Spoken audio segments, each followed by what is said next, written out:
देखो आज की इस वीडियो में हम लोग दो इंपॉर्टेंट कॉन्सेप्चुअल क्वेश्चन सॉल्व करेंगे और ये दोनों क्वेश्चन पूछा गया था जेडब्ल्यू मेन एग्जाम में। ठीक है, सो पहला जो क्वेश्चन है ये पूछा गया था 2016 में और 2022 में। ठीक है, और यहाँ पे एक इंपॉर्टेंट कॉन्सेप्ट है, उसको अच्छे से देखना आप लोग। ठीक है, और ये जो क्वेश्चन है क्या पूछा, 5 capacitors of capacitance 10 microfarad each are connected with each other as shown in figure. Calculate the total capacitance between the points A and C. So यहाँ पे जो डायग्राम देकर रखा है A और C के बीच में टोटल कैपेसिटेंस कितना होंगे वो हमें फाइंड आउट करने दिए। ठीक है, देखो एक्चुअली टोटल कैपेसिटेंस निकालने के लिए अगर सीरीज में होंगे तो उस केस में ये फॉर्मूला, पैरेलल में होंगे तो ये फॉर्मूला, लेकिन यहाँ पे सीरीज में कौन किसके साथ है, पैरेलल में कौन किसके साथ है वो हमें नहीं मालूम। ठीक है, बिकॉज ऑफ दैट इसको हमें क्या करना होगा, सिंप्लीफाई करना होगा। तो सिंप्लीफाई करने के लिए कुछ टेक्निक है, उस टेक्निक को आप लोग ध्यान से देखना, मैं अच्छे से डिटेल्स में समझाऊंगा। ठीक है, तो बहुत लोग कभी कभी क्या करते हैं, मैंने देखा है एक्चुअली इन तीनों को वो लोग सीरीज में कर देते हैं, लेकिन ये तीनों सीरीज में नहीं है। क्यों नहीं है, देखो सीरीज में होने के लिए एक ही वायर में कनेक्टेड होना चाहिए। ठीक है, अगर बीच में एक वायर आ गया तो इसका मतलब ये दोनों सीरीज में नहीं बोल सकते, आप इन दोनों को सीरीज में नहीं कह सकते। ठीक है, सो बीच में कुछ नहीं आना चाहिए, तो इन दोनों के बीच में क्या आ गया, एक वायर आ गया है ना, बिकॉज ऑफ दैट ये दोनों सीरीज में नहीं है, तो आप बेसिकली इन तीनों को सीरीज में नहीं कह सकते। ठीक है, तो उसके लिए क्या करोगे, ट्रिक लगा के उसे सिंप्लीफाई करना होगा। आसान सी ट्रिक है, देखो अच्छे से। एक्चुअली आप क्या करोगे, पहले ये जो डायग्राम इस टाइप का जितना भी डायग्राम हो, तो आप पहले क्या करोगे, वहाँ पे नामकरण करोगे। नामकरण मतलब आप क्या करोगे, ये जो पॉइंट्स है ना, पॉइंट्स का नाम दे दो कुछ। ओके, ये जो पॉइंट है इसका नाम दे दो ए बी सी डी, तो हो गया, इसका नाम दे दो ई, कुछ भी नाम दे दो, इसका इस पॉइंट का नाम दे दो एफ। ओके, तो हमने क्या किया, नामकरण, जो पॉइंट है पॉइंट को नाम दे दिया कुछ। ठीक है, अभी क्या करेंगे, पॉइंट्स को खींचेंगे, यानी जो वायर है उसको खींचेंगे। देखो एक्चुअली एक वायर है, सो वायर को हम ऐसे खींच सकते हैं, और ये सपोज एक्स्ट्रा वायर है, इसको मैंने काट के फेंक दिया, तब क्या करना होगा, ये जो पॉइंट्स है ना, इन दोनों पॉइंट्स को यहाँ पे कनेक्ट करना होगा, तब इसको मैं काट के फेंक भी सकता हूँ। सो एक्स्ट्रा वायर को हम लोग काट के फेंक सकते हैं, और यहाँ पे जो वायर है इसको हम लोग खींच सकते हैं, क्योंकि फ्लेक्सिबल है वायर, है ना। सो यही दोनों लॉजिक यहाँ पे भी अप्लाई करेंगे हम लोग। देखो ये सब क्या है, ये सब वायर है। ठीक है, ये जो लाइन है ना, ये सब वायर है। सो ये जो पॉइंट बी है, इस बी पॉइंट को यहाँ से उठा के यहाँ तक लेके आएंगे, खींच के लेके आए, है ना। फिर डी पॉइंट को यहाँ से उठा के वहाँ तक लेके जाएंगे, खींच के इस तरह से लेके गया, ऐसे समझो। तो नया डायग्राम कैसे ड्रॉ करोगे, फिर ये जो पॉइंट है ए, इस पॉइंट को एज इट इज ऐसे रखो। फिर यहाँ पे कौन सी पॉइंट है, ई पॉइंट है, तो यहाँ पे ई पॉइंट को ऐसे रख दो। फिर बी पॉइंट को खींच के यहाँ तक लेके आए, है ना, तो बी पॉइंट को यहाँ से यहाँ तक लेके आए, ये बी पॉइंट है। अभी नेक्स्ट क्या करना, नामकरण क्यों किया था, ताकि हमें समझ में आए कि किसका बीच में क्या है। जैसे for example E and B के बीच में क्या है, 10, ये कैपेसिटर है। सो ई एंड बी के बीच में जो कैपेसिटर है उसको यहाँ पे ड्रॉ कर दो, इसको 10 कह दो। ठीक है, इजी। तो फिर यहाँ पे एफ पॉइंट है, सो एफ पॉइंट को एज इट इज ऐसे रखो। फिर यहाँ पे सी पॉइंट है, सो डी पॉइंट को यहाँ से उठा के यहाँ तक लेके जाओ, है ना। डी पॉइंट को यहाँ से उठा के यहाँ तक लेके गए, ये है डी पॉइंट। अभी देखो डी एंड एफ के बीच में एक कैपेसिटर है, तो डी एंड एफ के बीच में एक कैपेसिटर है जिसका वैल्यू 10 माइक्रोफैराड है। इजी। तो नेक्स्ट स्टेप में देखो ई और डी के बीच में क्या है, एक कैपेसिटर है। सो ई और डी के बीच में एक कैपेसिटर ड्रॉ कर, ये है ई और यहाँ पे डी ये है। सो ई और डी के बीच में एक कैपेसिटर ड्रॉ किया, और इसका वैल्यू भी कितना है, 10 माइक्रोफैराड है। ठीक है, फिर यहाँ पे नेक्स्ट बी और सी के बीच में देखो, बी और एफ के बीच में, ठीक है, ये एफ है। सो बी और एफ के बीच में एक कैपेसिटर है, देख पा रहे हो। ठीक है, सो यहाँ पे देखो बी ये है और एफ ये है, तो बी और एफ के बीच में क्या है, एक कैपेसिटर है, दैट इज 10 माइक्रोफैराड है। इजी है। सो कौन कौन सी पॉइंट्स के बीच में क्या क्या है वो हमें सिंसियरली यहाँ पे लिखना होगा, ड्रॉ करना होगा। ठीक है, बी और एफ के बीच में हमें मिला 10, ये मिला। फिर देखो बी और डी के बीच में क्या है, ये कैपेसिटर है, तो बी और डी के बीच में बी ये है, डी ये है। सो बी और डी के बीच में इस तरह से कर दो एक कैपेसिटर, ये 10 हो गया। ठीक है, इजी है। यस, अभी देखो नेक्स्ट स्टेप में इसको हम लोग और थोड़ा सा मॉडिफाई कर सकते हैं। जैसे फॉर एग्जांपल ये जो पॉइंट है ना, ए पॉइंट, इसको ए लिख दो ऐसे, और यहाँ पे इसको सी कह दो। फिर यहाँ पे ये पॉइंट है ई पॉइंट, और यहाँ पे कौन सी पॉइंट है, this point is F. Okay, easy. D point यहाँ पे, डी पॉइंट को मैंने यहाँ तक लेके आया, खींच के ऐसे यहाँ तक लेके आया। ठीक है, सो डी पॉइंट को मैंने यहाँ तक लेके आया, क्यों लेके आया उसको थोड़ी देर बाद समझाऊंगा। ठीक है, सो डी पॉइंट को यहाँ तक लेके आया मैंने। अभी देखो डी और एफ के बीच में क्या है, एक कैपेसिटर है, तो डी और एफ के बीच में एक कैपेसिटर ड्रॉ कर दो, ठीक है। इसका वैल्यू कितना है, 10 है। फिर यहाँ पे डी पॉइंट यहाँ पे है, लेट्स से, है ना, तो डी और ई के बीच में क्या है, डी और ई के बीच में एक कैपेसिटर है, तो डी और ई के बीच में एक कैपेसिटर इस तरह से ड्रॉ कर दो, ठीक है। तो ये इसका वैल्यू कितना होंगे, 10 होंगे। फिर देखो ई और बी के बीच में, ई और बी के बीच में क्या है, एक कैपेसिटर है जिसका वैल्यू कितना है, 10 है। सो यहाँ पे हम लोग बी पॉइंट को यहाँ पे ड्रॉ कर देते हैं, ठीक है। ये पॉइंट कौन सी है, बी है। सो ई और बी के बीच में एक कैपेसिटर है, ई और बी के बीच में एक कैपेसिटर यहाँ पे ड्रॉ कर दो, दिस इज 10। फिर बी और एफ के बीच में क्या है, एक capacitor which is 10, right. So B और एफ के बीच में एक कैपेसिटर ड्रॉ कर दो, दिस इज 10, इजी। फिर देखो लास्ट डी और बी के बीच में, डी और बी के बीच में एक कैपेसिटर है, तो डी और बी के बीच में एक कैपेसिटर ड्रॉ कर दो, व्हिच इज कितना, अगेन 10, सेम है, ठीक है। सो फाइनली हमें ये एक डायग्राम मिला। तो यही डायग्राम क्यों ड्रॉ किया, क्योंकि ये जो डायग्राम है ना, इसका एक नाम है, क्या नाम है, इसका नाम है व्हीटस्टोन ब्रिज। क्या नाम है, व्हीटस्टोन ब्रिज। सो व्हीटस्टोन ब्रिज जो है ना, इसका कॉन्सेप्ट क्या है एक्चुअली, कि व्हीटस्टोन ब्रिज, ये जो डिज़ाइन है ना, इसी को व्हीटस्टोन ब्रिज कहते हैं, ठीक है। यहाँ पे जो मेन कॉन्सेप्ट है, दैट कॉन्सेप्ट इज कि अगर यहाँ पे पोटेंशियल कुछ है, सपोज लेट्स से 5 वोल्ट, यहाँ पे भी 5 वोल्ट है, तो उस केस में आप बोलोगे ये एक बैलेंस व्हीटस्टोन ब्रिज है। या तो आप ऐसे भी चेक कर सकते हो, ये व्हीटस्टोन ब्रिज है, डिज़ाइन से हमें पता चला ये एक व्हीटस्टोन ब्रिज है। लेकिन ये व्हीटस्टोन ब्रिज बैलेंस्ड है या अनबैलेंस्ड है, दो टाइप का व्हीटस्टोन ब्रिज होंगे, एक बैलेंस, अनदर इज अनबैलेंस। तो बैलेंस है या अनबैलेंस है, उसको चेक करने के लिए हमें क्या करना होगा, रेशियो निकलना होगा, यानी इसको डिवाइड करना होगा इससे, ठीक है। तो इसका नाम देते रहे कुछ, इसका नाम C1 दे दे, यस, इसका नाम C2 दे दे, फिर इसका नाम C3 और इसका नाम C4 दे देते हैं, ठीक है। सो बैलेंस व्हीटस्टोन ब्रिज कब होंगे, बैलेंस्ड कब होंगे व्हीटस्टोन ब्रिज, जब वैल्यूज, इसका रेशियो C1/C2, ओके, जब C1 divided by C2 is equal to C3 divided by C4 होंगे, तो उस केस में हम बोलेंगे ये बैलेंस्ड व्हीटस्टोन ब्रिज है, ठीक है। तो देखते हैं ये बैलेंस है कि नहीं, कैसे चेक करेंगे, रेशियोज फाइंड आउट करेंगे। यहाँ पे देखो C1/C2, तो C1 की वैल्यू कितना है, 10 है, C2 की वैल्यू भी 10 है, तो यहाँ पे 10/10 लिखोगे, इज इक्वल टू C3 का वैल्यू भी 10 है और इसका भी वैल्यू 10 है, यानी आपको क्या मिलेंगे, 1/1 इज इक्वल टू 1 मिलेंगे, इजी। तो यानी हमें क्या मिला, ये जो रेशियो है C1/C2, C3/C4, ये रेशियो इक्वल है, ठीक है।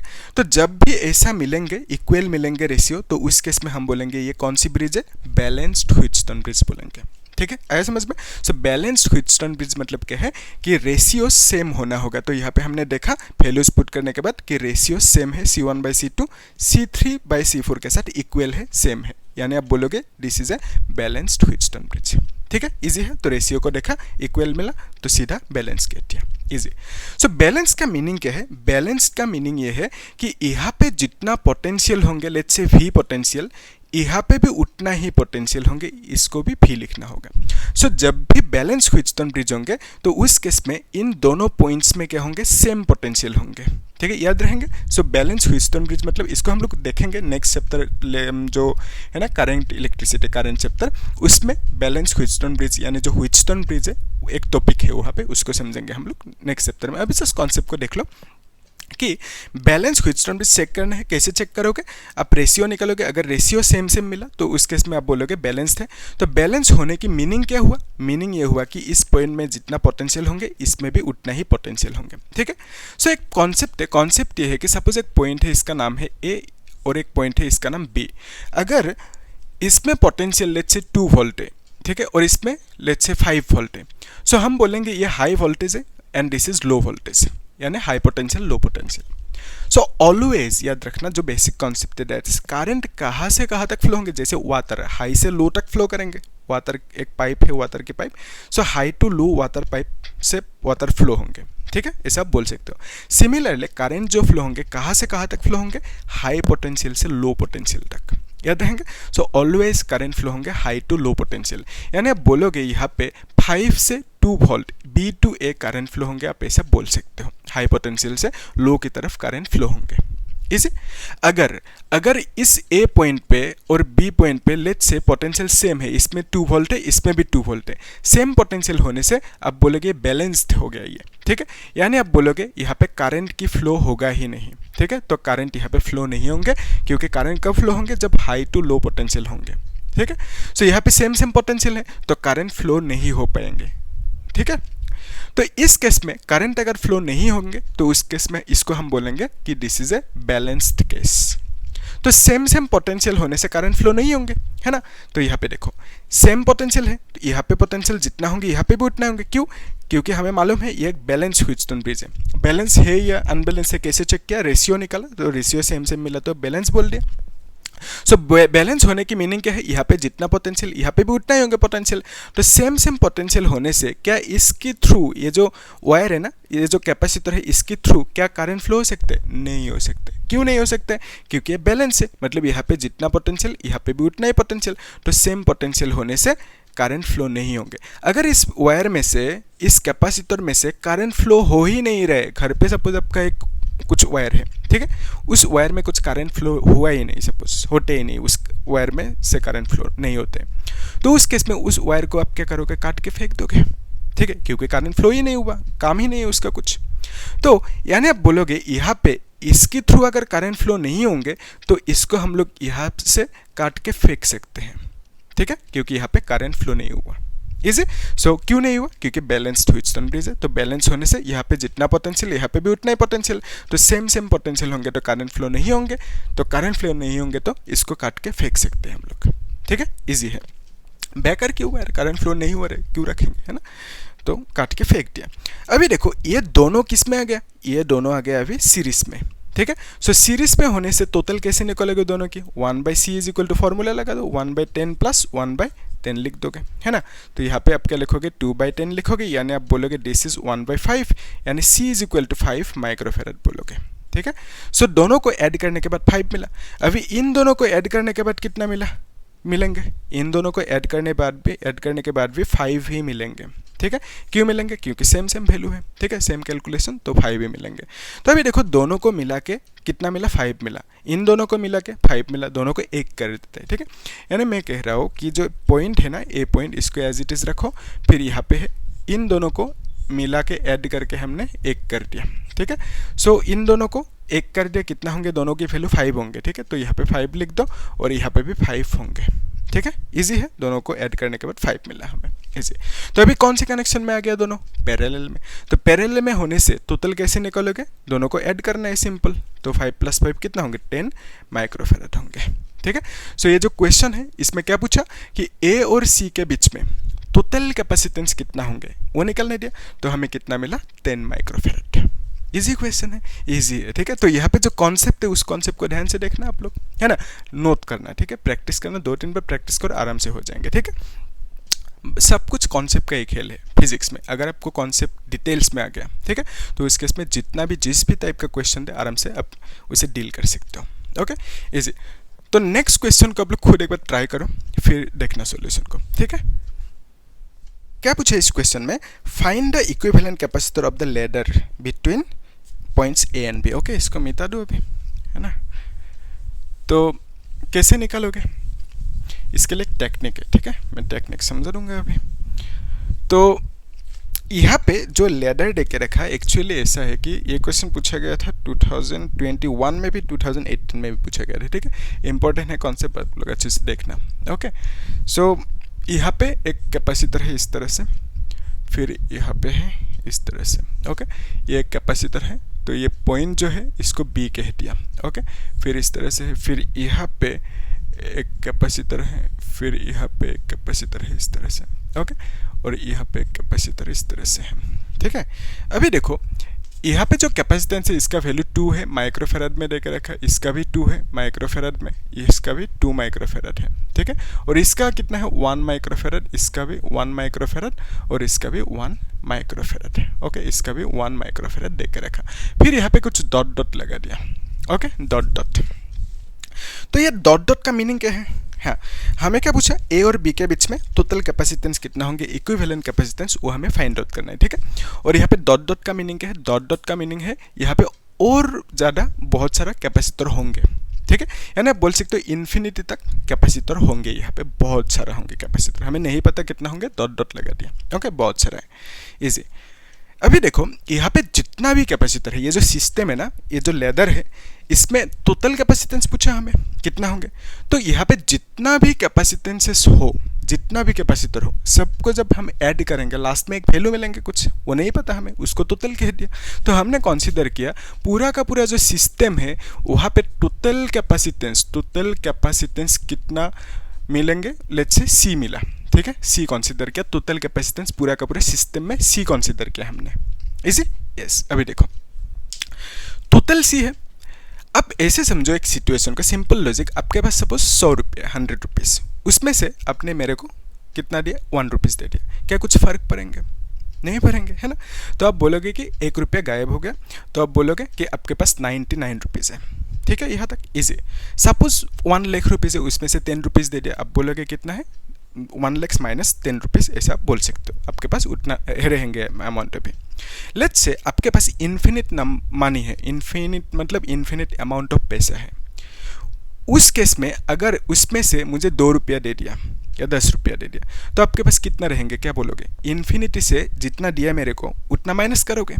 यानी सपोज मुझे 10 रुपया दिया, तो अब क्या करोगे, इन्फिनिटी माइनस 10 करोगे, infinity amount of money minus 10 करोगे, तो कितना मिलेंगे आपको, इन्फिनिटी ही मिलेंगे ना। तो आपके पास इन्फिनिटी अमाउंट पैसा है, उसमें से मुझे 2 रुपया दिया, ठीक है, तो आपको आपके पास कितना रह जाएंगे अभी, तो आप बोलोगे इन्फिनिटी ही रह जाएंगे, 2 रुपया मतलब कुछ फर्क नहीं पड़ेंगे, ठीक है।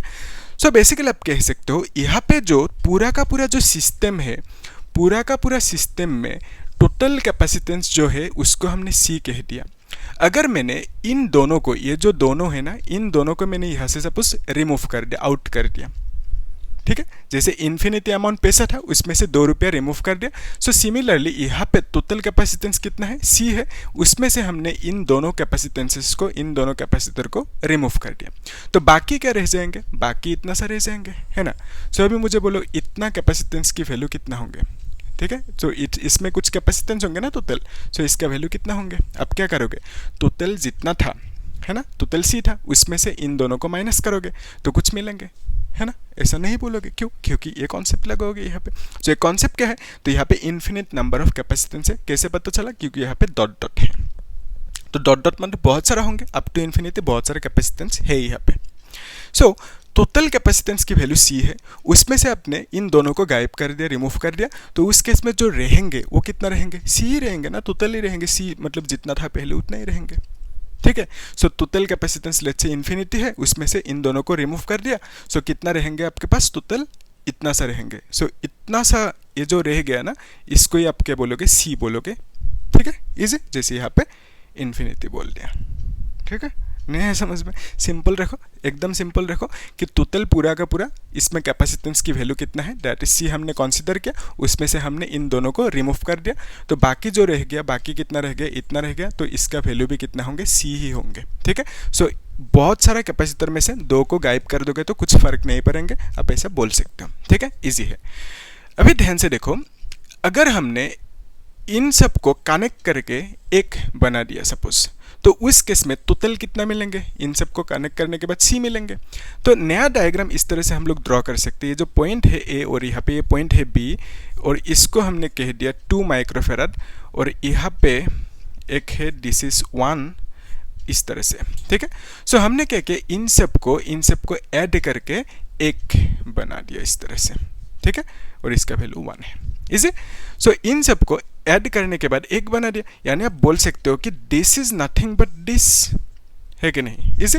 सो अगर इन सब की वैल्यू सी होंगे तो इसका वैल्यू भी सी होंगे, है कि नहीं, इजी है। सो सी क्यों हुआ, क्योंकि इन सब का वैल्यू कितना है, सी है, बिकॉज ऑफ दैट ये सब मिलके ही तो ये बनाना, सो बिकॉज ऑफ दैट इसका वैल्यू भी कितना होंगे, सी ही होंगे, इजी। तो अभी देखो, ये जो पूरा का पूरा सिस्टम है, दिस पूरा का पूरा system is nothing but this system, और इस सिस्टम की कैपेसिटेंस को हमने सी ही कंसीडर किया टोटल, है कि नहीं। तो अभी ध्यान से देखना है यहाँ पे। सो इन दोनों को हम लोग कनेक्ट कर सकते हैं, ऐड कर सकते हैं, क्योंकि दोनों सीरीज में है। तो दोनों का टोटल कितना होंगे कैसे निकालेंगे, दोनों के टोटल अब क्या करोगे 1/c is equal to C total कह देते हैं, सी डैश कह देते हैं, ठीक है, सी डैश कह देते हैं। सो दोनों के टोटल को हमने सी डैश कह दिया is equal to 1/2 plus 1/c लिखेंगे, है ना। यही तो फॉर्मूला है ना, इस फॉर्मूला को लगाओगे, सीरीज में है दोनों, तो सीरीज में होने से इस फॉर्मूला को यूज करोगे, ठीक है, इजी। तो अभी देखो this is equal to 2c और यहाँ पे आप लिखोगे c प्लस 2, ठीक है, एलसीएम ले ले, c प्लस 2 क्या, सो 1/c डैश की वैल्यू इतना है, तो c डैश की वैल्यू कितना होंगे 2c divided by c plus 2 होंगे कि नहीं, इजी, यस। तो अभी देखो इन दोनों को ऐड करने के बाद जो मिला दैट इज इतना सा मिला, ठीक है। तो एक नया डायग्राम ड्रॉ कर लेते हैं अभी। ये है पॉइंट ए और यहाँ पे ये पॉइंट है बी। सो दोनों के बीच में ये कैपेसिटर है जिसका वैल्यू है 1 और इन दोनों को ऐड करने के बाद एक मिला हमें और इसका वैल्यू कितना है 2c divided by c plus 2 ऐसा आप बोल सकते हो, ठीक है, इजी है यहाँ तक, यस इजी। अभी देखो ध्यान से नेक्स्ट स्टेप। सो ये जो कैपेसिटर है इन दोनों, ये दोनों कौन से कनेक्शन में है अभी, ये दोनों है पैरेलल कनेक्शन में। तो पैरेलल में होने से सिंपल इस फॉर्मूला को लगाओगे, है ना। तो टोटल कैपेसिटेंस इसमें कितना होंगे, सो देखो इन दोनों की टोटल जो होंगे ना, इन दोनों की टोटल मतलब क्या, पूरा का पूरा सिस्टम की टोटल, है ना। तो पूरा का पूरा सिस्टम की जो टोटल है उसको हमने सी कंसीडर किया, यानी आप बोलोगे इन दोनों की टोटल कितना होंगे सी होंगे, है ना।